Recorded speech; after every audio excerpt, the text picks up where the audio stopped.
It's nice to see the kid from Hook grew up. All right, we continue on. Good, some of us laughed at that too. That's very nice. That's very nice.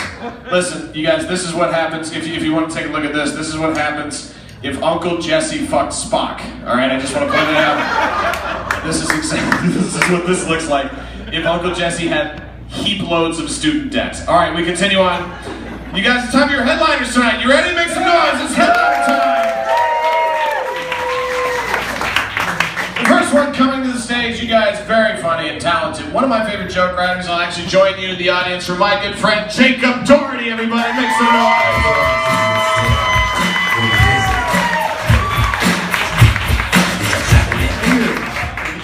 Other comics. Everyone give a round of applause for everyone. Let's dive right in. A little about myself. I was born in Saudi Arabia because there's like dinosaur blood in the ground or something like that. So I was born there, and the first thing a lot of people say is, oh, so you were born in Saudi Arabia, so you can never be president. I'm like, yeah, well, neither can you because we're both in our 30s and work at a restaurant. So let's just finish this joint and go back to work. Moot point.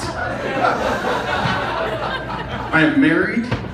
My wife and I have a dog. Yeah. It's my first dog. It's amazing. She wants to dress the dog up, and she's like, the other day she says, oh my God, I'm gonna Google puppy tutus. And I was like, oh my God, your Google search history is so different from mine.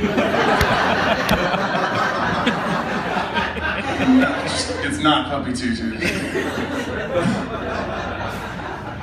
But I love having the dog. It's so disgusting. Dogs are disgusting. I don't know if anyone told you this. She loves to play this game that I call, please stop eating your own shit. Please. Please stop it. It's really gross. And I feed her, like I give her food, and I don't know if she hates her food so much that she would rather eat her own shit. Or does she love her food so much? And she's like, I gotta get round 2 on that. Let's see what seconds through. It's like, the first time. But it's gross, but I still let her lick my face and kiss me. I don't care. I don't give a shit. You don't care. Come on. Most of you have let your mother kiss you and she sucked your dad's dick. So, samesies. It's true. We've all done it. We're talking about awkward segues. Today's my birthday. Not your big stuff that night.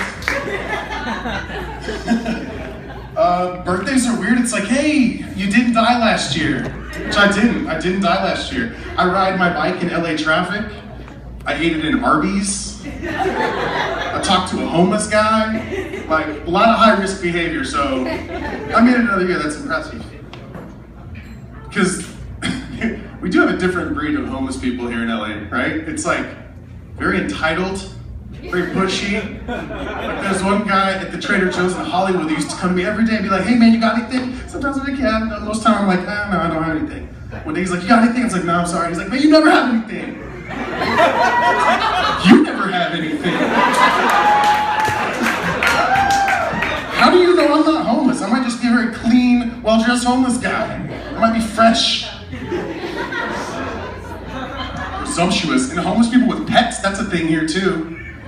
Don't have a pet. Dogs, I get it. Dogs have to run in packs, so they don't have a pack to run with. You take them in, you feed them, and blah, blah, blah. But cats can fend for themselves. Cats will hunt mice and shit. They'll fight other cats. If you're a homeless person, you have a cat, you're making the cat homeless. The cat's like, the city is my home, you're bringing me down. I'm supposed to be out fighting mice and shit, and I'm looking sad for you so you can get change to buy turquoise hair dye for your fucking white girl dreadlocks. You disgust me. And I'm a homeless cat, so I've seen some shit. They all have blue dreadlocks. I get that. So we watch TV. My wife calls the remote control the clicker. I'm like, baby, you cannot say that. Only other remote controls can call each other clicker. It's like their word, so. watch sports. I'm not a sports person, unless you count the spelling bee. I like the spelling bee. It's on ESPN, counts. Those kids are under so much pressure. They'll be like, your word is shut-a-chop-dum wrong. And the kid's like, can you use that in a sentence, please? And they're like, shut-a-chop-dum wrong. The girl that went right before you. The previous contestant, if you can spell her name, you win all the bees. Or what if they misspelled it and they hit a button and they released a bunch of bees? I'd watch that. I'd watch that. Just, it's raining, I'm boosting the ratings. So we watch movies, we watch a lot of movies. We watched the Stephen Hawking movie the other day. You guys seen that one? It was good, it was a great film, but I gotta say, dude started dipping into questionable things, questioning God, and suddenly God's like, so you like thinking, huh? You like to sit and think? Tell you what, Mr. Sitsy Thinksies, boom, there you go. Now you can just sit and think all day. You got all day. I didn't do it. I'm just observing. This is observational humor. God has to talk like that. Some of the shit that goes down, let's be real. Passover, like, hey, all the firstborn, gotta go. Nope, just done. Decided it. The rest of them, I'm gonna put some lamb's blood on your door, something fucking gross. Everybody else gotta go. You're killing babies, like you're not gonna be all nice about it. If you came nice, it would be creepier. Hey, Holy Spirit, hey, just, I'm sure you guys heard about the whole Passover thing. It's talk of the town. Couldn't help but notice you didn't have the lamb's blood on the door. It's kind of the rule. I'm a bit of a stickler for rules, it's my thing. So, this is the worst part of the job.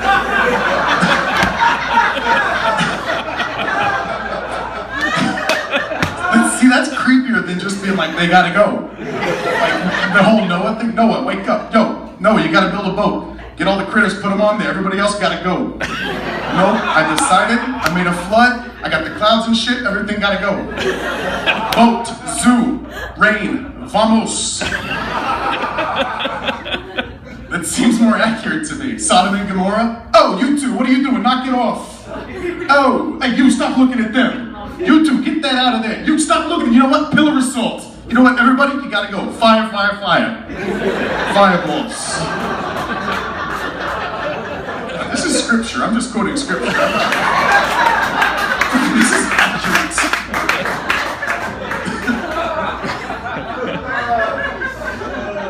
Sorry. Halloween is coming up, favorite time of year. Love it. Creepy, spooky goblins and shit. Aliens. Aliens, you cannot talk about aliens and not talk about probing. I know it's cliche, but everyone always brings it up, right? Why do they do that? Think about it, in the future, when we're astronauts, we explore a new planet, we find a little organism, and we're like, oh, we did check it, you know, check its temperature, and we're like, oh my god, we just did the thing! We just did the alien probe thing! We're the aliens now, oh my god, you guys, they were just curious.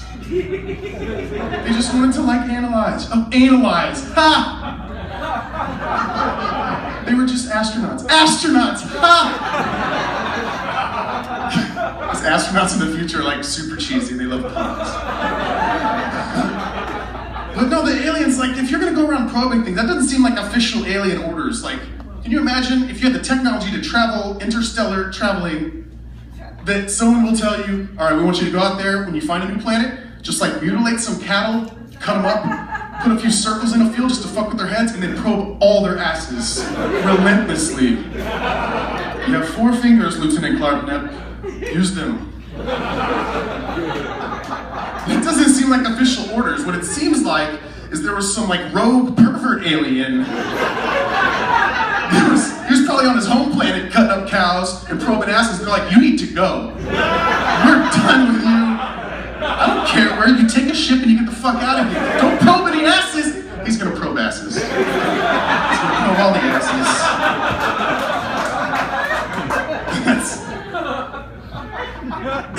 Right? It doesn't seem like official orders. And whenever people describe aliens, they're either naked, or they have like mylar, like this weird like shiny S&M thing, or they're naked, right? Like they've evolved past clothing. But I think it's that rogue pervert alien flying around doing his shit in the nude, right? Because that's his thing. Look at that. The whole theory works. I've been watching a lot of X-Files.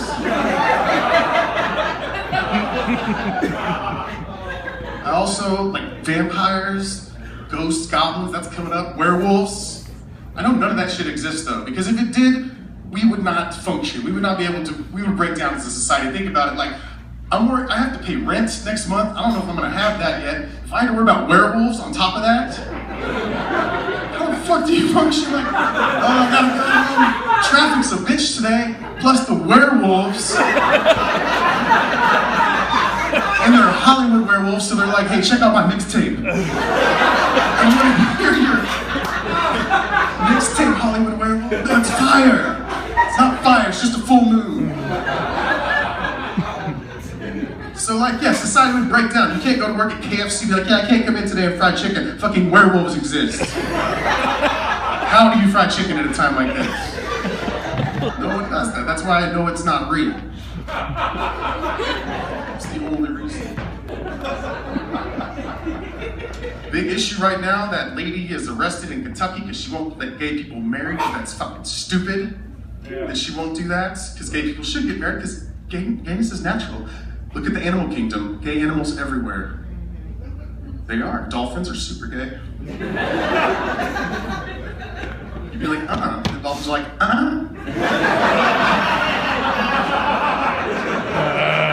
Koala bears, gay, tiny little bears. Come on. That's why dolphins and koalas go to Saturn and pose for Lisa Frank Binder art.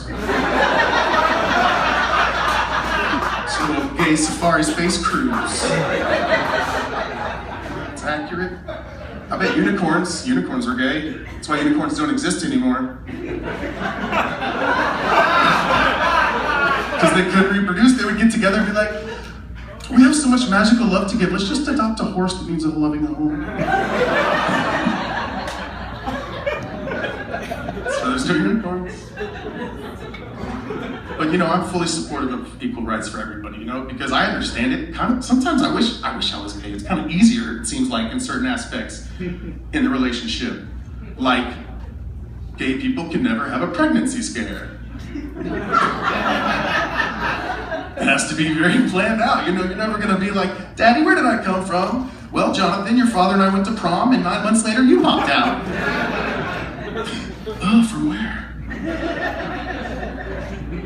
No, it's like premeditated. The closest thing to like a gay pregnancy scare is like you get drunk and fill out all the adoption paperwork. I'm like, oh God, Dustin, what did we do? I don't know, John. Unplug the fax machine. Stop payment on the check. I'm never drinking champagne again.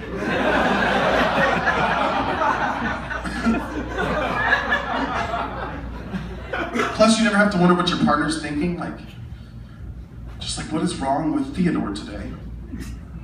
He's probably just hungry. Because I'm hungry. We're just a couple hungry dudes. Sometimes we bet. But it's not that simple, because I'm not attracted to men. I can point out an attractive man, though. I think most guys can, whether admit it or not. You can be like, that Channing Tatum is a sweet piece of ass, right? Everybody knows that. Doesn't mean I want to have sex with him, it means I want to have sex as him. Does that make sense? He's having the good ones, you know? He's doing all right. Got us a magic mic here tonight.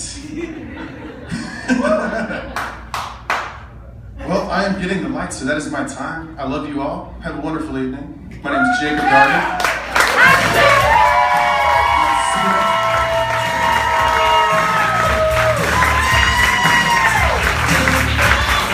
One more time for the birthday boy, Jacob Daugherty, everybody. Makes it